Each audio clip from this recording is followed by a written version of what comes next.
दोस्तों, आप लोगों को प्रोग्रेस स्टडीज क्लासेज में स्वागत है। मैं Gopal Yadav from Lalganj.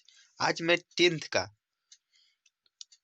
Science subject का वैसे क्वेश्चनों का वीडियो बनाने जा रहा हूँ, वैसे प्रश्नों का वीडियो बनाने जा रहा हूँ। ऑब्जेक्टिव प्रश्न है जो बार बार बार बार 10th क्लास में रिपीट किया जा चुका है। तो ये फिजिक्स सब्जेक्ट से 10 क्वेश्चन होगा, 10 प्रश्न होगा जो आप लोगों के लिए बहुत लाभदायक होगा। तो आप लोग इस वीडियो को शुरू से अंत तक जरूर देखें। तो चलिए हम स्टार्ट करते हैं इस वीडियो का पहले क्वेश्चन से। तो पहला क्वेश्चन है कि वास्तविक वस्तु का आभासी प्रतिबिंब बनता है। जो वास्तविक वस्तु है उसका आभासी प्रतिबिंब बनता है उत्तल दर्पण में, या समतल दर्पण से, या अवतल दर्पण से, या इनमें से सभी से। ये बताना है कि वास्तविक वस्तु का जो आभासी प्रतिबिंब बनता है वो किस दर्पण में बनता है, उत्तल दर्पण में, या समतल दर्पण में, या अवतल दर्पण में, या सभी में। तो इसका सही आंसर है समतल दर्पण में। जो वास्तविक वस्तु है उसका आभासी प्रतिबिंब समतल दर्पण में पड़ता है। दूसरा क्वेश्चन है कि वास्तविक वस्तु का हमेशा सीधा प्रतिबिंब बनाने वाला दर्पण कौन सा है। जो वास्तविक वस्तु होता है उसका हमेशा सीधा प्रतिबिंब बनाने वाला दर्पण कौन है। समतल, उत्तल, अवतल तीनों, या समतल अवतल, या उत्तल अवतल, या समतल उत्तल। इन चारों ऑप्शन में से कोई एक ऑप्शन को चुनकर टिक लगाना है। तो उसका सही आंसर है समतल उत्तल। समतल उत्तल दर्पण जो होता है उसमें हमेशा सीधा प्रतिबिंब बनता है। तो ये सब आपको जानना जरूरी है और ये सब बार बार रिपीट किया जाता है 10th क्लास में।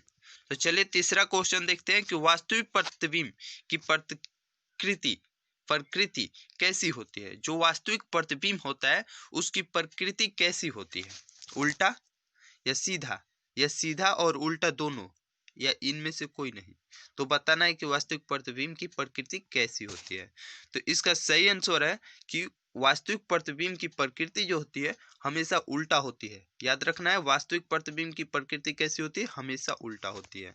अगला क्वेश्चन है कि वस्तु से छोटा प्रतिबिंब बनता है।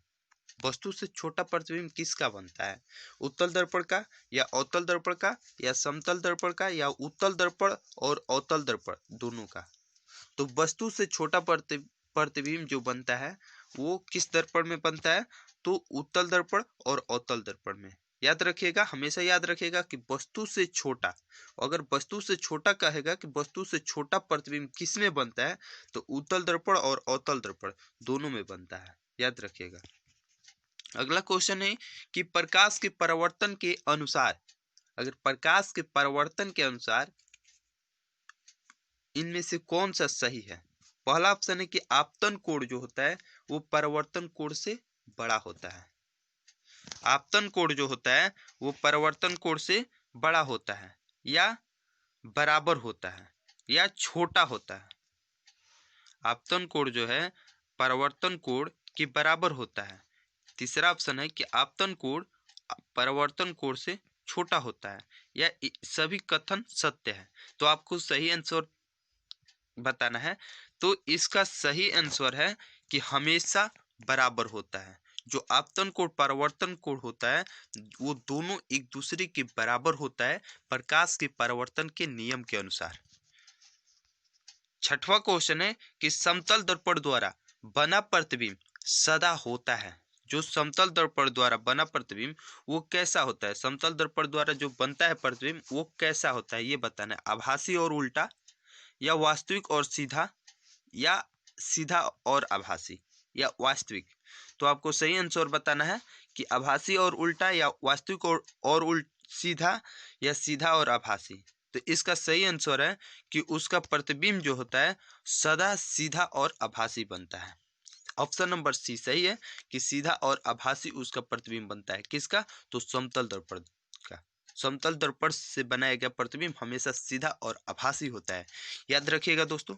अगला क्वेश्चन है 7वां क्वेश्चन कि अगर आंख में जब प्रकाश की मात्रा पहुंचती है, आंख में प्रवेश करने वाली प्रकाश की मात्रा को कौन नियंत्रित करता है। कौन ये नियंत्रित करता है कि ज्यादा प्रकाश आंख में जा रहा है कि कम आ रहा है, उसका कौन नियंत्रित करता है? ऑप्शन नंबर ए है कि परितारिका, ऑप्शन नंबर बी है पुतली, ऑप्शन नंबर सी है लेंस, ऑप्शन नंबर डी है पछमाभी। कौन सी इसमें से कौन जो है वो प्रकाश की मात्रा को नियंत्रित करता है आंख में? तो इसका सही आंसर है परितारिका। जो परितारिका है वो आंख में प्रवेश करने वाले प्रकाश की मात्रा को नियंत्रित करता है। अगला क्वेश्चन है 8वां क्वेश्चन कि सूर्योदय और सूर्यास्त, सूर्योदय और सूर्यास्त के समय सूर्य का गोल दिखता है, मतलब सूर्य का गोल दिखता है, क्या चीज, कैसा दिखता है, कैसा दिखता है सूर्योदय और सूर्यास्त के समय सूर्य? गोलाकार या घनाकार या अंडाकार या चपटा? तो इसका सही आंसर है चपटा। हमेशा सूर्योदय और सूर्यास्त के समय सूर्य जो दिखता है वो चपटा दिखता है। इस वीडियो का 9वां क्वेश्चन है कि यदि दर्पण में बना प्रतिबिंब हमेशा सीधा आकार में वस्तु के बराबर हो, यदि दर्पण में बना प्रतिबिंब हमेशा सीधा या आकार में वस्तु के बराबर हो तो दर्पण है वो कौन सा दर्पण है जिसमें प्रतिबिंब हमेशा सीधा बनता है और वस्तु के बराबर उसका आकार होता है? अवतल दर्पण है या उत्तल दर्पण है या समतल दर्पण है या इनमें से कोई नहीं? तो देखिए वो दर्पण है समतल दर्पण। जो समतल दर्पण है उसमें प्रतिबिंब जो है हमेशा सीधा बनता है और वस्तु के आकार के बराबर बनता है। इस वीडियो का लास्ट क्वेश्चन और इम्पोर्टेंट क्वेश्चन है कि समतल दर्पण के द्वारा बना प्रतिबिंब कैसा होता है? समतल दर्पण के द्वारा बना प्रतिबिंब कैसा होता है? पहला ऑप्शन है वास्तविक, दूसरा ऑप्शन है काल्पनिक, तीसरा ऑप्शन है उल्टा या चौथा ऑप्शन है इनमें से कोई नहीं। तो समतल दर्पण में बना प्रतिबिंब हमेशा काल्पनिक होता है, याद रखिएगा, हमेशा काल्पनिक बनता है। समतल दर्पण में हमेशा काल्पनिक प्रतिबिंब बनता है। Thank you for watching my video. Please subscribe and like my channel.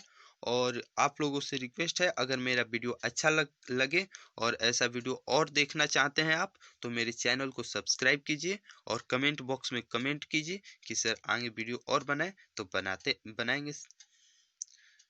और आगे अपने दोस्तों को हेल्प करने के लिए शेयर जरूर करें प्लीज़।